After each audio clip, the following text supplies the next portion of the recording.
నమస్కారం. లక్ష్మి చెప్పే కథలకు స్వాగతం. వీణులతో వీక్షించటానికి సిద్ధం కండి. ప్రియ సఖులు, ఇప్పుడు మనం సుప్రసిద్ధ రచయిత్రి శ్రీమతి పొత్తూరి విజయలక్ష్మి గారు రచించిన సహజీవనం ధారావాహిక నుండి 9వ భాగం విందామండి.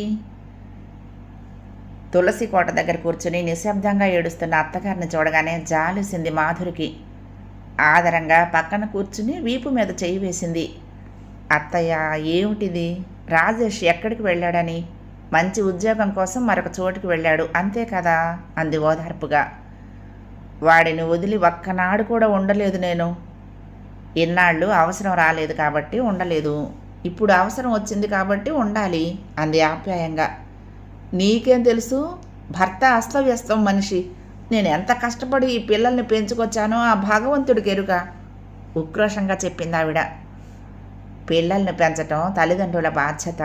తండ్రి అంతంత మాత్రం మనిషి అయినా మీరు ధైర్యంగా ఒంటరిగా మీ బాధ్యత నెరవేర్చారు. అందుకు మీరు నిస్సందేహంగా అభినందనీయులు. కానీ ఆ బాధ్యతకు మూల్యం చెల్లించమనటం ఏం న్యాయం చెప్పండి? మీరు శ్రమపడి పెంచారు కాబట్టి ఎంత వయసు వచ్చినా పిల్లలు అదుపాజ్ఞల్లో ఉండాలని ఆశించటం, మీరు సుఖపడలేదు కాబట్టి ఇప్పుడు మీ కోడళ్ళని సుఖపడవద్దనటం, ఇదేమన్నా సమంజసంగా ఉందా? నిలదీసి అడిగింది మాధురి. మీరు పెద్దవారవుతున్నారు, మీ పద్ధతి మార్చుకోండి, గతం మర్చిపోండి. మామగారికి ఇప్పుడు మీరంటే ఎంతో గౌరవం, ఆయన పట్ల సానుభూతిగా వ్యవహరించండి. మీ పిల్లల నుండి మీరు ఏమీ ఆశించకుండా మీరు సుఖంగా ఉండండి అని వాళ్లకు చెప్పండి. ఆ తర్వాత వారి వద్ద నుండి మీరు ఆశించిన దానికంటే ఎక్కువగా పొందుతారు. అది గౌరవాభిమానాలతో, బెదిరిపోతూ కాదు చెప్పింది. వినటానికి కష్టంగా ఉన్నా ఆ మాటల్లోని నిజాన్ని గ్రహించింది మీనాక్షి. నన్నేం చేయమంటావు మాధురి అంది దీనంగా. మీకేం తక్కువ అత్తయ్య? లక్షణంగా 3 కొడుకులున్నారు, భర్త ఉన్నారు, సొంత ఇల్లుంది, ఆర్థికమైన ఇబ్బందులు లేవు. లక్షణంగా యాత్రలకు వెళ్ళిరండి. ఇల్లు దాటి బయటకు వెళ్తే మనిషికి మార్పుగా ఉంటుంది, 4 చూసినట్లు ఉంటుంది అంది ఆదరంగా. పోనీ ప్రయత్నించి చూద్దామనుకున్న మీనాక్షమ్మ అందుకు అంగీకరించింది. ముందు ఆ ప్రస్తావనకు బెదిరిపోయాడు బలరామయ్య. మాధురే నచ్చ చెప్పింది. జరిగిందేదో జరిగిపోయింది, ఇక ముందైనా ఆవిడని సుఖపెట్టడం మీ బాధ్యత అని చెప్పింది. మొత్తం మీద దంపతులు యాత్రలకు ప్రయాణమయ్యారు.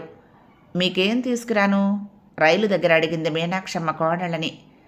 నాకు బనారస్ పట్టుచీర అంది అరుణ కాస్త సంకోచిస్తూ. వజ్రం లాంటి మా అత్తగారిని సానబెట్టి మెరుగులు దిద్ది తీసుకురండి అంది మాధురి అత్తగారిని కావలించుకుని. పసిబిడ్డకు ఘనంగా నామకరణం జరిగింది. మహిత్ అని పేరు పెట్టారు. మధు, మాధవులు తమ తమ స్నేహితులందరినీ పిలిచారు. పెద్ద హోటల్లో ఘనంగా పార్టీ ఇచ్చారు. అందరూ వచ్చి పసివాడిని ఆశీర్వదించారు. బహుమతుల వర్షం కురిసింది. పిల్లవాడి ఫంక్షన్ కాబట్టి పిల్లలందరూ వస్తారు. వారి వినోదం కోసం మ్యాజిక్ షో ఏర్పాటు చేశారు.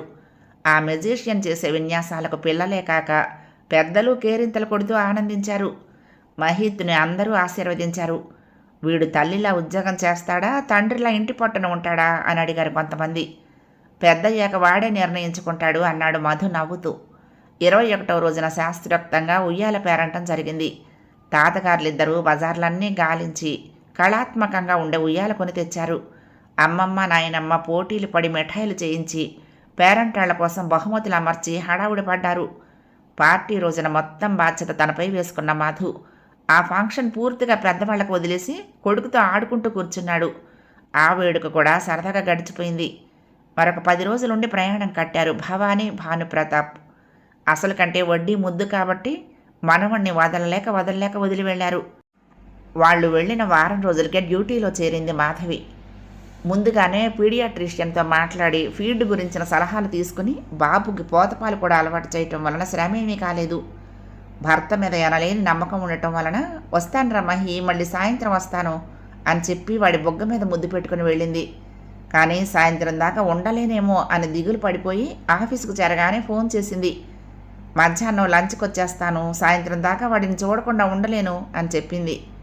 మహారాణిలాగా వచ్చేయి, నాకు మా అబ్బాయికి కూడా నీ మీద చాలా దిగులుగా ఉంది అన్నాడు మధు.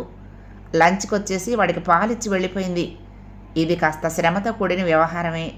అరగంట ఇంట్లో గడపడానికి రాను పోను గంట డ్రైవింగ్ అయితే అయ్యింది అని అదే దినచర్య చేసుకుంది మాధవి. మరో నెల ఉండి 3వ నెల రాగానే ప్రయాణం అయింది భారతి. మరికొన్నాళ్ళు ఉండేది, కానీ భర్తకు ఇబ్బంది కాబట్టి బయలుదేరింది. బాబును చూడటానికి పని పిల్లని ఎవరినైనా పెట్టుకోమని కొడుక్కి ఎన్నో విధాలా నచ్చచెప్పింది. ససేమిరా అన్నాడు అతను. నా బంగారు తండ్రిని పనివాళ్లకు అప్పగించను, నేనే చూసుకుంటాను అని చెప్పాడు. బాబు వచ్చాక మధుకి బాగా పని పెరిగింది. వాడికి స్నానం చేయించటం, పాలు పట్టడం, ఫారెక్స్ తినిపించటం, ఆడించటం, నిద్ర పుచ్చటం అన్నీ వేళకు జరగాలి. అవి కాక వాడి సీసాలు ఉడకబెట్టడం వంటి అదనపు పనులు కూడా ఉండనే ఉన్నాయి. వెరసి 24 గంటలు కొడుకు సేవతోనే సరిపోతుంది. సీతార్ మూలపడింది. ప్లాన్లు వగైరా గీసే పని చెట్టెక్కింది. ఏదో గబగబా వంట పని, ఇంటి పని తెమిలి చేసుకుని కొడుకుతో ఆడుకుంటూ కూర్చోవటం. మగవాడు ఏదో ఇంతకాలం ఎలాగో గడిపేశాడు. ఇక ముందుంది ముసళ్ల పండగ అని ఆనందపడ్డారు ఇరుగు పొరుగులు. కానీ శ్రావ్యంగా జోలపాటలు పాడి కొడుకును నిద్రపుచ్చుతూ ఆడవాళ్లను మించిపోయేలా చంటివాడి పాలనా పోషణ చూసుకుంటున్న మధును చూసి మరొకసారి ముక్కు మీద వేలేసుకున్నారు. మహిత్కు 6వ నెల వచ్చింది. పాకటం వచ్చేసింది. అది వరకులా ఒకచోట కూర్చోకుండా అటు పోను ఇటు పోను బొద్దుగా ముద్దుగా బోసి నవ్వులు నవ్వుతూ ముద్దులు మూట కడుతున్నాడు. మాధవి ఆఫీసులో చాలా బిజీగా ఉంది. ఏదో ప్రత్యేకమైన పని అప్పగించారు. ఏ కాస్త అటు ఇటు అయినా కంపెనీకి నష్టం కోట్లలో ఉంటుంది. ఆ పనంతా మాధవి భుజస్కంధాలపై పడటంతో ఊపిరి సలపనంత బిజీగా ఉంది మాధవి. అయినా ఎంత ఉత్సాహంతో ఉరకలు వేస్తూనే పనిచేస్తోంది. పనికి భయపట్టంగానే వెనుకంజ వేయటం కానీ మాధవికి అలవాటు లేనే లేదు కదా. ఈ పని బాగా చేస్తే నాకెంత గుర్తింపు వస్తుంది అంది మధుతో. అంతకంటే కావాల్సిందే ఉంది. చూడరా నాన్న, మమ్మీకి ఇంకా మంచి పేరు వస్తుందిట అన్నాడు కొడుకును ముద్దు పెట్టుకుని. అహోరాత్రాలు శ్రమించి పని పూర్తి చేసింది మాధవి. బాంబేకి వెళ్ళి వారికి ఇదంతా చూపించి ఆమోదం పొందాలి. ప్రజెంటేషన్స్, సెమినార్లు అన్నీ కలిపి ఓ 4 రోజుల ప్రోగ్రాం. ఓ రోజు ముందు, ఓ రోజు వెనక. బాబు పుట్టాక అన్ని రోజులు వదిలి వెళ్ళటం ఇదే మొదలు. 1,00,000 జాగ్రత్తలు చెప్పి బయలుదేరి వెళ్ళింది మాధవి. వెళ్ళగానే ఫోన్ చేసింది. మర్నాటి నుండే ప్రోగ్రాం మొదలు. పొద్దున్న రాత్రి ఫోన్ చేస్తూనే ఉంది. ఏ పూట విశేషాలు ఆ పూట చెప్తూనే ఉంది. అనుకున్న దానికంటే ఎక్కువగా మెచ్చుకుంటున్నారు అందరూ. ఇక రేపు ఎల్లుండి అతి ముఖ్యమైనవి. అవి కూడా ఓకే అయిపోతే ఇక నాకు తిరుగులేదు అంది ఆ రాత్రి. ఆ తర్వాతి రోజు ఆ వేళ ఆదివారం మధ్యాహ్నం 3 గంటలైంది. బాబును తీసుకుని మేడ మీద బాల్కనీలో కూర్చున్నాడు మధు. బాబు పక్కనే ఆడుకుంటున్నాడు. పుస్తకం తిరగేస్తూ వాడిని పలకరిస్తూ కుర్చీలో కూర్చున్నాడు మధు. కాస్త ఏమర్చేసరికి బాబు పాకుతూ మెట్ల దగ్గరికి వెళ్ళాడు. అదిరిపడి చేతిలో పుస్తకం గిరాటు వేసి 2 అంగళ్ళ మెట్ల దగ్గరకు చేరాడు మధు. అప్పటికే ఆలస్యమైంది. మెట్ల మీద చెయ్యి వేసి బ్యాలెన్స్ తప్పి బంతిల కిందకు దొర్లాడు చంటివాడు. 10 మెట్లు దొర్లి మధ్యలో వంపు దగ్గర ఆగిపోయాడు. కెవ్వుమంటూ గుక్కపట్టి ఏడ్చి అంతలోనే నిశ్శబ్దంగా అయిపోయాడు. స్థాణువైపోయిన మధు ఒక్క పరుగున బాబు దగ్గరికి వెళ్ళి వాడిని ఎత్తుకున్నాడు. వాడి మొహం అంతా రక్తసిక్తమైంది. స్పృహలో లేడు. నిలువెల్లా వణికిపోయాడు మధు. దుఃఖం ముంచుకురాగా ఏం చేయాలో అర్థం కానట్లు నిలబడిపోయాడు. వెంటనే తెలివి తెచ్చుకుని బాబుని అలాగే భుజాన వేసుకుని బీరువా తీసి డబ్బు జేబులో కుక్కుని మెయిన్ డోరు లాక్ చేసి కారులో బాబును పడుకోబెట్టి దగ్గరలో ఉన్న డాక్టర్ దగ్గరకు తీసుకువెళ్ళాడు. నా వల్ల కాదు, అసలే ఆదివారం, నా దగ్గర స్టాఫ్ కూడా లేరు, మీరు పెద్ద హాస్పిటల్కి తీసుకువెళ్ళండి అన్నాడాయన గాయానికి కట్టుకట్టి. అక్కడి నుండి తిన్నగా సూపర్ స్పెషాలిటీ హాస్పిటల్కి వెళ్ళాడు. వాళ్ళు బాబును లోపలికి తీసుకువెళ్ళగానే మామూలుగా వాడిని చూసే పీడియాట్రిషియన్కి ఫోన్ చేశాడు. వెంటనే వస్తున్నాను అంది ఆవిడ. అప్పటి వరకు స్తబ్దంగా పనులు చేసుకుపోయిన మధుకి అప్పుడొచ్చింది దుఃఖం. బయటనే ఉన్న ఎస్టీడీ బూత్కి వెళ్ళి గుంటూరు ఫోన్ చేశాడు. తల్లే తీసింది. ఏమిట్రా ఈవేళప్పుడు ఫోన్ చేశావు? గాబరాగా అడిగింది. జరిగిన విషయం చెప్తూ ఉంటే గొంతు పూడుకుపోయింది. అవతల ఆవిడికి చచ్చేంత భయం వేసింది. ఎప్పుడు పడ్డాడ్రా? అసలైన ఎలా పడ్డాడు? దెబ్బ బాగా తగిలిందా అంటూ ప్రశ్నల వర్షం కురిపిస్తూ ఉంటే గాభాలనొచ్చి ఫోన్ లాక్కొని క్లుప్తంగా 2 మాటలు మాట్లాడి నేను అమ్మ బయలుదేరుతున్నామని చెప్పేసి ఫోన్ పెట్టేశాడు రాజశేఖరం. తండ్రితో మాట్లాడి మాధవికి చెప్దామా అనుకుని కూడా సంకోచించి ఆగిపోయాడు మధు. మళ్ళీ హాస్పిటల్లోకి వెళ్ళాడు. సరిగ్గా అప్పుడే వచ్చింది పీడియాట్రిషియన్. కంగారు పడకండి, నేను వచ్చేసానుగా, నేను చూస్తాను అంటూనే లోపలికి వెళ్ళిపోయింది. అరగంట తర్వాత బయటకు వచ్చింది. వచ్చి రాగానే కంగారేం లేదు, బాబు లక్షణంగా ఉన్నాడు అంది చిరునవ్వుతో. 1000 దేవుళ్లకు దండం పెట్టుకున్నాడు మధు. తల మీద దెబ్బ తగిలింది, 4 కుట్లు వేశాం. వెయ్యకపోయినా పర్వాలేదు కానీ మచ్చ ఉండిపోతుంది కదా, అందుకే వేశాము. బాబు కండిషన్ బాగానే ఉంది. మీరు కావాలంటే ఇంటికి తీసుకువెళ్ళొచ్చు, కానీ పడగానే స్పృహ తప్పాడు కదా, అందుకే ఎందుకైనా మంచిది 48 గంటల అబ్జర్వేషన్లో ఉంచితే మంచిది అన్నారు ఇక్కడి డాక్టర్. ఆలోచిస్తే నాకు అదే మంచిదనిపిస్తోంది. ఇక్కడ ఉండటానికి మీకేం ఇబ్బంది ఉండదు కాబట్టి అలాగే చేద్దాం అన్నాను అంది తాపీగా. గుండె ఠారుమంది మధుకి. ఎందుకు డాక్టర్, ఏమైనా సీరియసా అన్నాడు కంగారుగా. అబ్బే అలాంటిదేమీ లేదు, చెప్పానుగా, జస్ట్ అబ్జర్వేషన్ కోసం అంతే. రేపు లేదు ఎల్లుండి ఇంటికి వెళ్ళిపోవచ్చు అందావిడ. మాధవికి ఈ విషయం చెప్పాలా వద్దా అనే మీమాంసలు కొట్టుకుపోతున్న మధు పరిస్థితి అంతా వివరించి ఆవిడనే సలహా అడిగాడు. అంత అర్జెంటుగా పిలిపించే అవసరం అయితే లేదు, ఊరికే చూచాయిగా చెప్పండి. మీ పేరెంట్స్ వస్తున్నారని చెప్పారుగా, మీకు సాయంగా వాళ్ళు ఉంటారు అంది డాక్టర్. బాబుని స్పెషల్ రూమ్లో ఉంచారు. కబురు అందుకుని మాధురి, భాస్కర్ పరిగెట్టుకుని వచ్చారు. వాళ్ళని చూడగానే ప్రాణం లేచొచ్చింది మధుకి. చూసారా ఎంత పని జరిగిందో, నేను అక్కడే ఉన్నాను, చూస్తూనే ఉన్నాను. నా కళ్ళెదురుగానే జరిగింది ప్రమాదం. నాకు చాలా గిల్టీగా ఉంది అన్నాడు. ఏం చేస్తాం, మన చేతుల్లో ఉందా, పిల్లలు పడుతూనే ఉంటారు. దేవుడి దయ వలన ప్రమాదం ఏమీ లేకుండా బయటపడ్డాము. మీరు ఏదేదో ఊహించుకుని బాధపడకండి. బాబు అంటే మీకెంత ప్రాణమో, మీరెంత బాగా చూసుకుంటారో మాకు తెలియందా అంది మాధురి ఓదార్పుగా. ఏం పర్వాలేదు, మీరేం కంగారు పడకండి. నేను కేస్ షీట్ చూశాను, బాబుకేం భయం లేదు, దెబ్బ కూడా త్వరగానే మానిపోతుంది ధైర్యం చెప్పాడు భాస్కర్. ముఖ్యంగా మిమ్మల్ని ఎందుకు రమ్మన్నానంటే, నేను ఇంకా మధుకి ఈ విషయం చెప్పలేదు. చెప్పాలో చెప్పకూడదో నిర్ణయించుకోలేకపోతున్నాను. మీరేం సలహా ఇస్తారు అడిగాడు. సీరియస్గా ఆలోచించింది మాధురి. ఈ పూట ఫ్లైట్ ఎలాగూ అందదు, రేపే క్రూషియల్ డే. ఇప్పుడు అర్ధాంతరంగా వచ్చేస్తే ఎన్నాళ్ల శ్రమ వృధా అయిపోతుంది. అదీగాక ఇప్పుడు అది వచ్చి మాత్రం చేసేదేముంది, మనందరం ఉండనే ఉన్నాము. మీ అమ్మ నాన్నగారు రానే వస్తున్నారు, అందులోనూ దానికి తగని కంగారు. అది కంగారు పట్టమే కాక ఇతరుల్ని కంగారు పెట్టేస్తుంది. వద్దులేండి, ఎలాగూ ఎల్లుండి రానే వస్తుంది. అది వచ్చేసరికి మీరు ఇంటికే వెళ్ళిపోతారేమో అంది. ట్యాక్సీలో రాత్రి 10 గంటలు దాటాకొచ్చారు రాజశేఖర్, భారతి. మనవణ్ణి చూసి ఏడ్చేసింది భారతి. పండంటి బిడ్డమ్మ, ఎవరి పాపిష్టి కళ్ళు పడ్డాయో ఏమో, ఇంత పాటు పడ్డాడు. వాడికంత మంచి బట్టలు అలంకారాలు వద్దురా అంటే వీడు వినిపించుకోడు. నలుగురి కళ్ళల్లో పడేలా తయారు చేసి తగదునమ్మా అని ఊరంతా తిరుగుతాడు. ఇక దిష్టి తగలక ఏం చేస్తుంది అంది. చాలే ఊరుకో, దారంతా సణిగి చంపేశావు ఇంత గొంతేసుకుని. ఇక్కడ కూడానా? హాస్పిటల్ వాళ్ళు విన్నారంటే వెధవ న్యూసెన్స్, నోరు మూసుకోమంటారు కసిరాడు రాజశేఖరం. కొడుక్కి ధైర్యం చెప్పాడు. ఏం భయం లేదులేరా, ఈ వయసులో పిల్లలు ఇంతే, నువ్వు అంతే. 2 ఏళ్ళు వెళ్ళేదాకా శరీరంలో ఏదో భాగం బ్యాండేడ్ వేసే ఉండేది అన్నాడు. అదేమంత పెద్ద విషయం కాదని తేల్చేస్తూ. మాధవి విషయం తల్లిదండ్రులతో చర్చించాడు. వద్దులేరా నాయనా, దూరాభారం కబురు. నా మటుకు నాకే ఈ మాట వినేసరికి పై ప్రాణం పైన ఎగిరిపోయింది. తల్లి మనసు తల్లడిల్లిపోతుంది.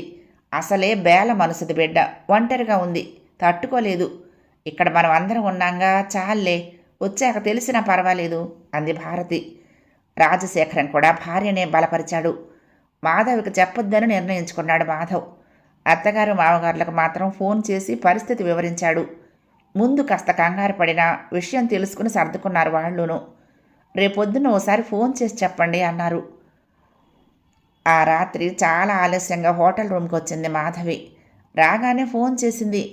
ఎంతసేపు మోగినా జవాబు లేకపోయేసరికి మాధురికి ఫోన్ చేసింది. మా ఇంటికి ఫోన్ చేస్తే రెస్పాన్స్ లేదు, ఏమైంది, ఎక్కడికి వెళ్ళాడు మధు అని అడిగింది. లైన్ చెడిపోయిందేమో మరి, సాయంత్రం కలిసాం మేమందరం అంది మాధురి. ఇంకా మాధవేదో అడగబోతూ ఉంటే, ఎలా జరిగింది ఇవాళ అంటూ మాట మార్చింది. ఓ ఎక్సలెంట్, బియాండ్ మై ఎక్స్పెక్టేషన్ అంటూ వివరాలన్నీ చెప్పుకొచ్చింది మాధవి. అంతా విని అభినందించింది మాధురి. చాలా పొద్దుపోయింది, ఇక రెస్ట్ తీసుకో, రేపు నేను వెళ్ళి మధుని ఫోన్ చేయమని చెప్తాలే అని ఫోన్ పెట్టేసింది. మర్నాటికి బాబు నార్మల్గా అయిపోయాడు. తెల్లవారగానే తల్లిని కొడుకు దగ్గర ఉంచి వెళ్ళి భార్యకు ఫోన్ చేశాడు. మామూలుగా మాట్లాడటానికి చాలా శ్రమ పడాల్సి వచ్చింది. ఆ మార్పు గమనించింది మాధవి. ఏమిటి అలా ఉన్నారు, మీ ఒంట్లో బాగోలేదా అంటూ 10 సార్లు అడిగింది. ఏం లేదు, కాస్త జలుబు చేసింది, తగ్గిపోతుంది, ఏం పర్వాలేదు అని చెప్పి తప్పించుకున్నాడు. కొడుకెలా ఉన్నాడని అడిగితే వాడికేం రాజాలా ఉన్నాడు అని సమాధానం చెప్పాడు. సర్లే, నేను ప్రోగ్రాం ప్రకారం రేపొస్తున్నా అంది మాధవి. భార్యతో మాట్లాడుతూ ఉంటే తప్పు చేసిన భావం మనసులో ముళ్ళులా గుచ్చుతూనే ఉంది. మర్నాడు బాబును డిశ్చార్జ్ చేస్తారేమోనని అడిగాడు మధు.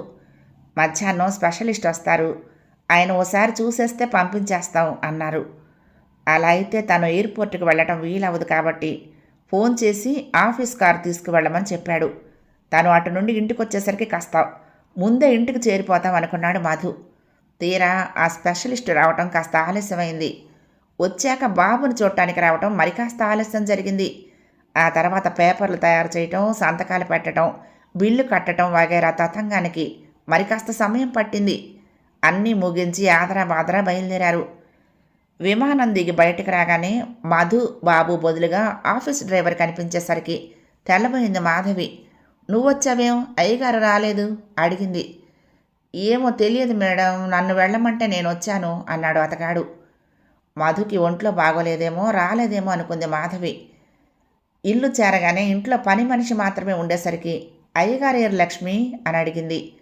ఆసుపత్రి నుండి బయలుదేరారటమ్మా, ఫోన్ చేశారు అయ్యగారు అంది పని మనిషి. హాస్పిటలా? హాస్పిటల్కి ఎందుకు వెళ్ళారు? అయ్యగారికి ఎలా ఉంది? కాస్త కంగారు పడింది. అయ్యగారు బాగానే ఉన్నారు, బాబుకి దెబ్బ తగిలింది కదమ్మా, 2 రోజుల నుండి ఆసుపత్రిలోనే ఉన్నాడుగా చెప్పింది. పక్కన బాంబు పడ్డట్టు అదిరిపడింది మాధవి. బాబుకి దెబ్బ తగిలిందా? అదేమిటమ్మా మీకు తెలియదా? మెట్ల మించి దొర్లి పడ్డాడుగా, తల పగిలింది, ఎంత రక్తమో, నా కళ్ళు తిరిగిపోయాయి, చాలా ప్రమాదం చేసిందంట. ఉన్నది కాస్త అయితే గంపంత కల్పించి మరీ చెప్పింది లక్ష్మి. తల గిర్రును తిరిగింది మాధవికి. ఎక్కడా, ఏ హాస్పిటల్లో ఉన్నాడు? కొన్న ప్రాణాలతో అడిగింది. అయ్యగారు రాసిచ్చిన కాగితం చూపించింది లక్ష్మి. గిర్రున వెనక్కు తిరిగి వెళ్ళి కారులో కూలబడింది మాధవి. వెనక నుండి లక్ష్మి చెప్పేది వినిపించుకోకుండానే కారు బయలుదేరింది. బాబు కోసం తను తెచ్చిన బహుమతులన్నీ కళ్ల ముందు మెదిలాయి. దుఃఖం తన్నుకొచ్చింది. రుమాలతో కళ్ళొత్తుకుంది. హాస్పిటల్ ముందు కారు ఆగగానే తలుపు తీసుకుని పరిగెట్టింది లోపలికి. రిసెప్షన్ దగ్గర అడిగితే ఫలానా రూమ్ అని చెప్పారు. లిఫ్ట్ కోసం కూడా ఆగకుండా 2 అంతస్తులు ఎక్కి రూమ్లోకి వెళ్ళి చూస్తే ఖాళీ. పేషెంట్ ఎక్కడా అని అడిగితే ఎవరూ సరిగ్గా చెప్పలేదు. మరి ఆ పిల్లాడో కాదో తెలియదు కానీ ఇందాక ఒక పిల్లాడికి బాగా సీరియస్గా ఉంటే ఐసీయూకి తీసుకువెళ్లారు అంది వరండా తుడుస్తున్న పని మనిషి. దడదడలాడుతున్న గుండెను అదుపులో పెట్టుకుంటూ ఐసీయూ దగ్గరకు పరిగెట్టి వివరాలు అడిగింది. అక్కడ అడగమని, అక్కడికి వెళ్తే ఇక్కడికి వెళ్ళమని పరుగులు పెట్టించారు. చివరకు తెలిసింది ఆ పిల్లవాడు తన కొడుకు కాదని. కిందకు వెళ్ళి కనుక్కోమన్నారు. మళ్ళీ ఈశ్వరమ్మని కిందకొచ్చి అడిగింది. 1-2 ఫోన్లు చేసి ఆ బేబీని డిశ్చార్జ్ చేశారట మేడం అని చెప్పారు. ఒళ్ళు మండిపోయింది మాధవికి. ఆ మాట ముందే చెప్పొచ్చుగా, ఇందాక అడిగితే ఫలానా రూమ్కి వెళ్ళమన్నారు, గంట నుండి హైరాణ పడి చచ్చాను, ఏమిటి ఇన్ఫర్మేషన్ ఇవ్వటం అంటూ విరుచుకుపడింది.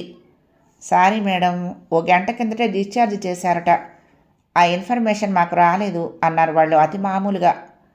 గిర్రున వెనక్కు తిరిగి వచ్చి కారులో కూర్చుంది. ఇంటికేనా అమ్మా అడిగాడు డ్రైవర్. అవును అంది మాధవి. మాధవి అటు వెళ్ళగానే వచ్చారు మధు, రాజశేఖర్, భారతి, బాబు. లక్ష్మి అంతా చెప్పింది. నేను పిలుస్తున్నా వినకుండా వెళ్ళిపోయారా అమ్మగారు అంది చివరిగా. ఓసి నీ తెలివి తగలయ్యా, బజారుకి వెళ్ళారన్నా మరొకటో చెప్పి ఆడవచ్చుగా కోపగించుకున్నాడు మాధు. ఏమో మరి, అమ్మగారు అడిగితే చెప్పేశాను అంది బుర్రగొక్కుంటూ. ఎంత కంగారు పడిందో ఏమో, నేను వెళ్తాను అంటూ బయలుదేరాడు మధు.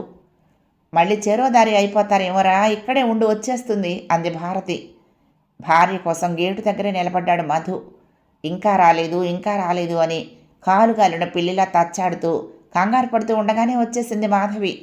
కారు ఆగకుండానే కిందకు దిగేసింది. మధు అంటూ ఎదురొచ్చిన భర్త చేతిని తోసేసింది. ఏడి, బాబు ఎలా ఉన్నాడు అంటూ లోపలికి పరిగెత్తింది. తల మీద కట్టుతో కాస్త ఒడిలట్లు పడుకుని నిద్రపోతున్న బాబును చూడగానే బావురుమని ఏడుస్తూ వాడి పక్కన కూలబడింది. నీకేమైంది నాన్న, ఏమైందిరా నీకు అంటూ వాడి చేతిని ముద్దు పెట్టుకుంటూ ఏడుస్తున్న కోడల్ని చూస్తుంటే భారతి కడుపు తరుక్కుపోయింది. సెలైన్ పెట్టిన చేతిని పట్టుకునేసరికి నొప్పి వేసిందో లేక తల్లి ఏడుపుకో లేచాడు. బాబు లేచి ఏడుపు మొదలుపెట్టాడు. భార్యను ఓదార్చడం కోసం దగ్గరికి వచ్చిన మధు బాబునెత్తుకున్నాడు. భారతి బయటకు వెళ్ళిపోయింది మెల్లిగా. భర్త దగ్గర నుండి కొడుకును లాక్కుంది మాధవి. కోపం, ఉక్రోషం, అనుభవించిన టెన్షన్ అన్నీ ఏకం కాగా భర్త మీద విరుచుకుపడింది. నువ్వు అసలు మనిషివా, రాక్షసుడివా? నా బిడ్డకింత ప్రమాదం జరిగితే నాతో మాట మాత్రమేనా చెప్పకుండా దాచిపెడతావా? నాకై నేను అడిగినా ఏవో కుంటి సాకులు చెప్తావా? ఏమిటి అసలు నీ ఉద్దేశం? అరిచింది. ఏనాడు తను చూడని మాధవి రూపం చూసి అదిరిపడ్డాడు మధు. మధు, నా మాట విను, ఆవేశపడకు. నీ దగ్గర దాచానంటే కారణాలున్నాయి. శాంతపరచడానికి ప్రయత్నించాడు. విసిరి కొట్టింది మాధవి. ఏమిటా కారణాలు? పసిబిడ్డకు అంత ప్రమాదం జరిగే హాస్పిటల్లో పడుంటే కన్న తల్లిని నాకు చెప్పకుండా దాచడానికి ఏం కారణం ఉంది? నీ ప్రోగ్రాం పాడవుతుందని. అతని మాట అతని నోట్లో ఉండగానే, పాడైతే పాడైంది నా ప్రోగ్రాం, పోతే పోయింది నా ఉద్యోగం. బిడ్డ కంటే అది ఎక్కువ నాకు. అంతగా అయితే రిజిగ్నేషన్ వాళ్ళ మొహాన పారేసి వచ్చేదాన్ని. ఉద్యోగం లేకపోతే అడుక్కుని తెచ్చైనా నేను పోషించేదాన్ని అంది ఆవేశంగా. సున్నితమైన చోట దెబ్బ తగిలిన వాడిలా బాధపడ్డాడు మధు. ఎంతైనా మగవాడివి కదా, కడుపు తీపి నీకేం తెలుస్తుంది?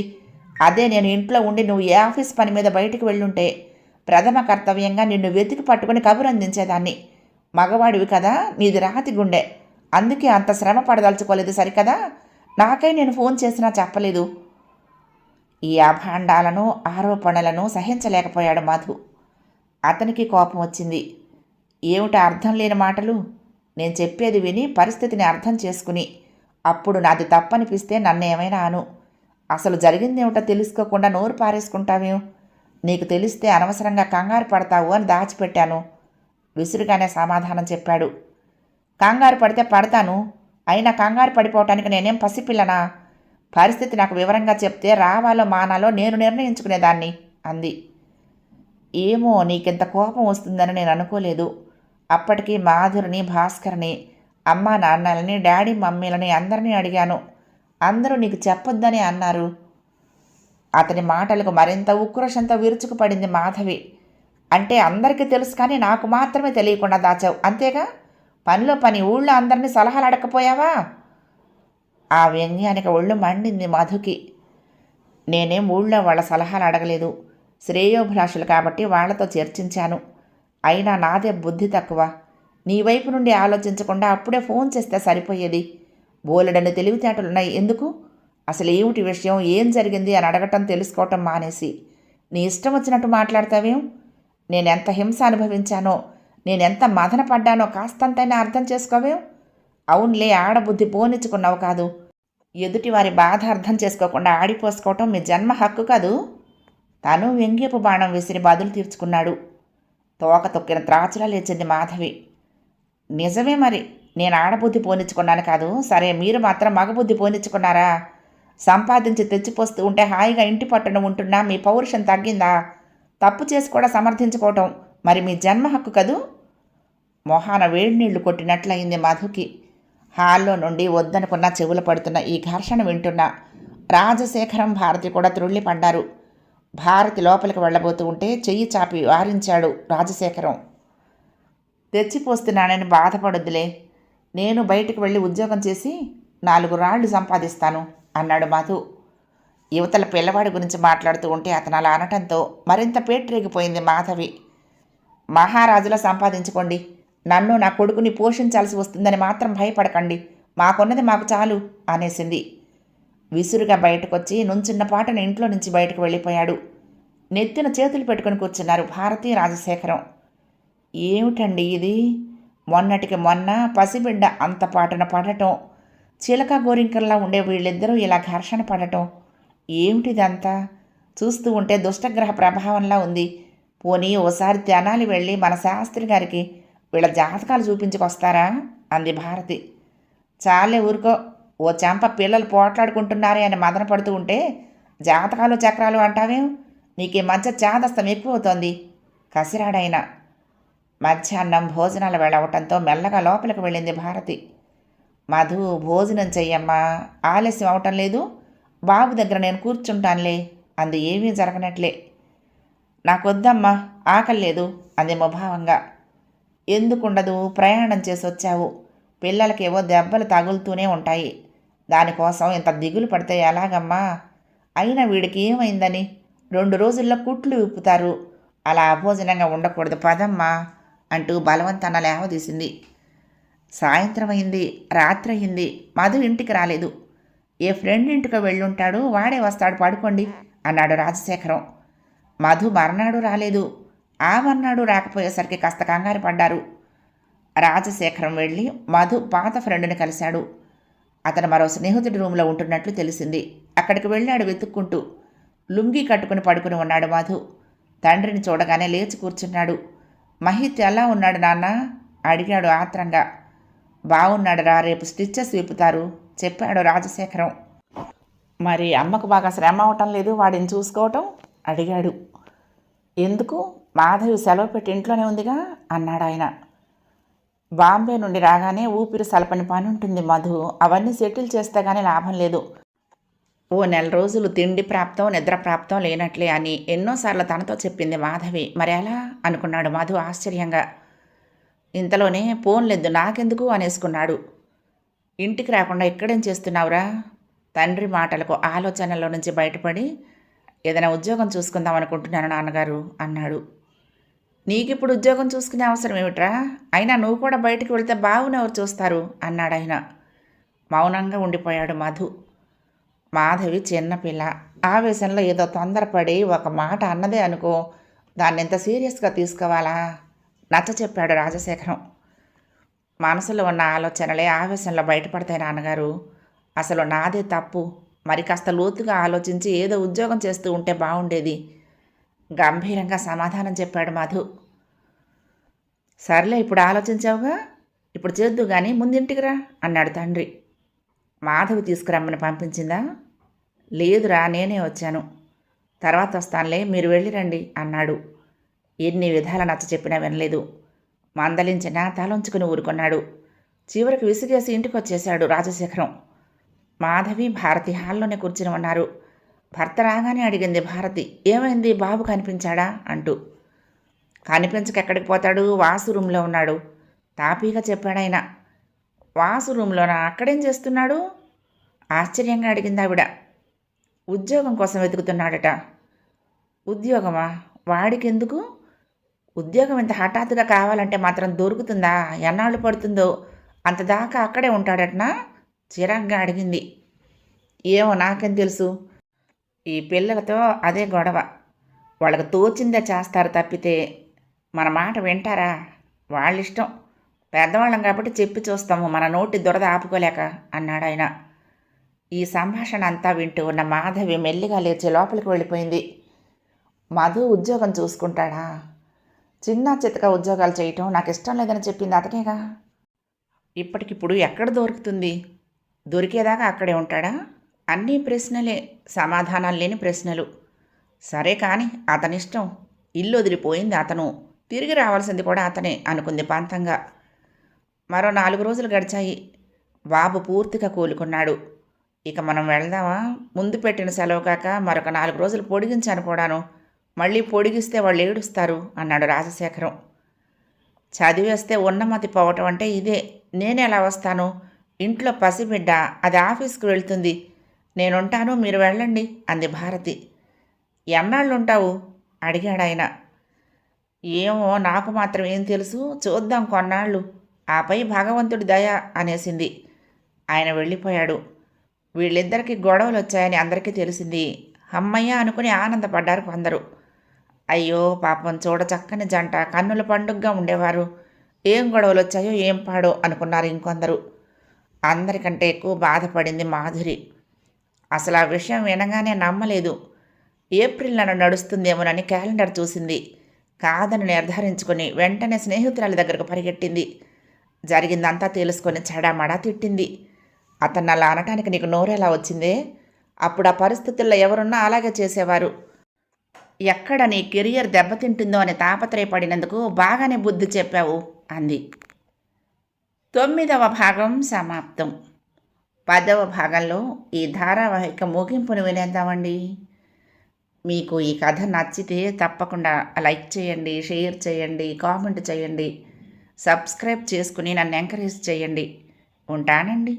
ప్రేమతో లక్ష్మి. కృష్ణా తీరం దుర్గమ్మ సన్నిధానం. నమస్తే.